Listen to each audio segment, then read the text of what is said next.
नमस्कार दोस्तों, मेरे चैनल में आपका बहुत बहुत स्वागत है। आज मैं आपको वट सावित्री व्रत पर सुने जाने वाली सत्यवान और सावित्री की कथा सुनाने जा रही हूँ।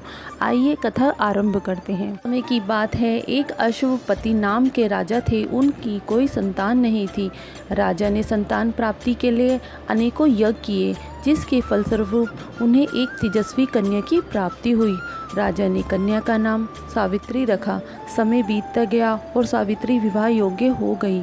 एक दिन राजा ने सावित्री से कहा, अब तुम विवाह योग्य हो गई हो, इसलिए तुम अपने लिए योग्य वर की खोज करो। पिता की बात मानकर सावित्री मंत्रियों के साथ यात्रा पर निकल गई। अनेक तीर्थ, मंदिरों, आश्रम और जंगलों में घूमने के बाद वे राजा के महल लौट आई। संयोगवश उस समय उसके पिता के साथ देव ऋषि नारद भी थे। सावित्री ने प्रणाम किया।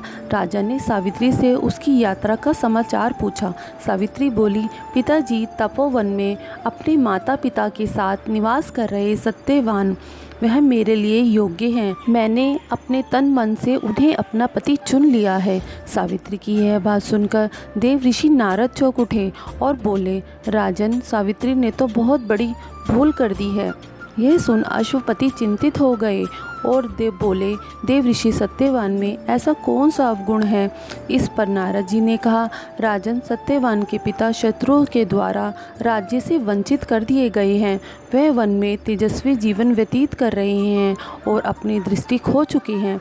राजा, सबसे बड़ी कमी यह है, सत्यवान अल्पायु है। 12 वर्ष की आयु में से अब उसके पास 1 वर्ष की शेष आयु रह गई है। नारद जी की बात सुनकर अश्वपति ने सावित्री को समझाया, वह किसी दूसरे पुरुष को तथा उत्तम गुणों वाले पुरुष को चुन ले। सावित्री बोली, पिताजी, अपने जीवन में केवल एक पति का वरण करती है। अब चाहे जो भी हो, मैं अब किसी और को अपने पति के रूप में चुन नहीं सकती।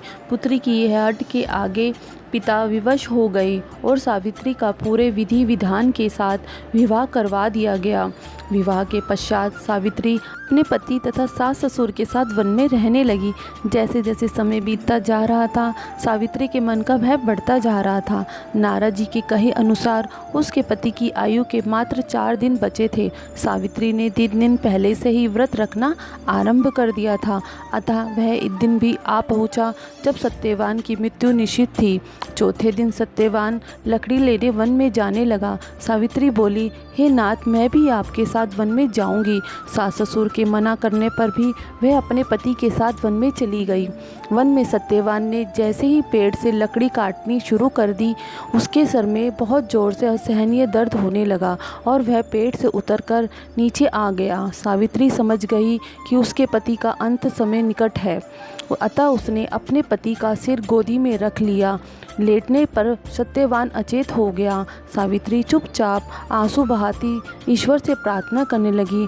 तभी उसे लाल वस्त्र में भयंकर आकृति वाला एक पुरुष दिखाई दिया। वे साक्षात यमराज थे। सावित्री बोली, महाराज, आप कौन हैं? यमराज ने उत्तर दिया, सावित्री, मैं यमराज हूँ। मैं तुम्हारे पति के प्राण हरने आया हूँ। सावित्री बोली, प्रभु, संसारिक प्राणियों को लेने तो आपके दूत आते हैं, क्या कारण है कि आपको स्वयं आना पड़ा? यमराज ने उत्तर दिया, सत्यवान धर्मात्मा तथा गुणों का सागर है। मेरे दूत इन्हें ले जाने के लिए योग्य नहीं है, इसलिए मुझे स्वयं आना पड़ा। ऐसा कहकर यमराज ने सत्यवान के प्राणों को निकाला और उसे लेकर दक्षिण दिशा में अपने यमलोक को जाने लगे। सावित्री भी उनके पीछे पीछे चल दी। सावित्री को अपने पीछे आते देख यमराज बोले, सावित्री, तुम मेरे पीछे कहाँ आ रही हो? सावित्री बोले, मेरे पति जहाँ जाएंगे मैं भी वहाँ जाऊँगी, यही मेरा धर्म है। यमराज ने बहुत समझाने पर सावित्री नहीं मानी। उसके पतिव्रता धर्म की निष्ठा को देखकर यमराज बोले, तुम अपने पति के बदले कोई भी वरदान मांग लो। सावित्री ने अपने दृष्टिहीन सास ससुर की आंखें मांगी और यमराज ने तथास्तु कहा और आगे चल दिए। फिर से सावित्री उनके पीछे पीछे चल दी। यमराज ने उनसे कहा, एक और वर मांग लो। तब सावित्री ने अपने सास ससुर के राज्य को वर के रूप में मांग लिया और यमराज ने तथास्तु कहा और आगे चल दिए। सावित्री यमराज के पीछे पीछे चल दी। तब यमराज बोले, चलो यह वर मांग लो। तब सावित्री ने अपने पिता के लिए 100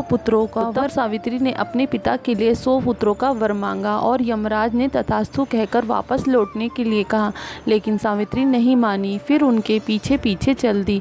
अब यमराज बोले, सावित्री, मैंने अपने पति के अलावा कोई भी वरदान मांग लो। तब सावित्री ने वर मांगा कि उसके सत्यवान से 100 पुत्र प्राप्त हो। इस बार यमराज तथास्तु कहकर आगे बढ़ने लगे, परंतु सावित्री फिर उनके पीछे पीछे चल दी। अब यमराज, मैंने तुम्हें सभी मनोवांछित वर दे दिए हैं, अब तुम लौट जाओ। तब सावित्री बोली, महाराज, आपने मुझे सत्यवान से 100 यशस्वी पुत्रों का वरदान दिया है और सत्यवान के बिना पुत्र कैसे संभव होंगे।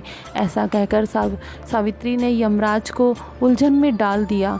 तब यमराज बोले, सावित्री, तुम्हारे पति व्रता धर्म से मैं बहुत प्रभावित होकर सत्यवान के प्राण छोड़ रहा हूँ और साथ साथ आशीर्वाद देता हूँ, तुम्हारी ये कहानी युगों युगों तक सुनी जाएगी। यह कहकर यमराज ने सत्यवान के प्राण छोड़ दिए और यमलोक को लौट गए। तब सत्यवान और सावित्री अपनी कुटिया में पहुँचे। तब वहाँ उनके माता पिता की दृष्टि लौट आई थी और उन्हें अपना खोया हुआ ये राज्य भी मिल गया था। दोस्तों, ये थी वट सावित्री की कथा। सुनने से विवाहित स्त्रियों के जीवन में सब दुख दूर होते हैं, उनके पतियों की लंबी उम्र होती है। ये व्रत बहुत ही फलदायी तथा मनोवांछित इच्छाओं को पूरा करता है। जय माता दी। अगर आपको मेरी वीडियो पसंद आए तो लाइक, कमेंट और शेयर करें। मेरे चैनल को सब्सक्राइब करें।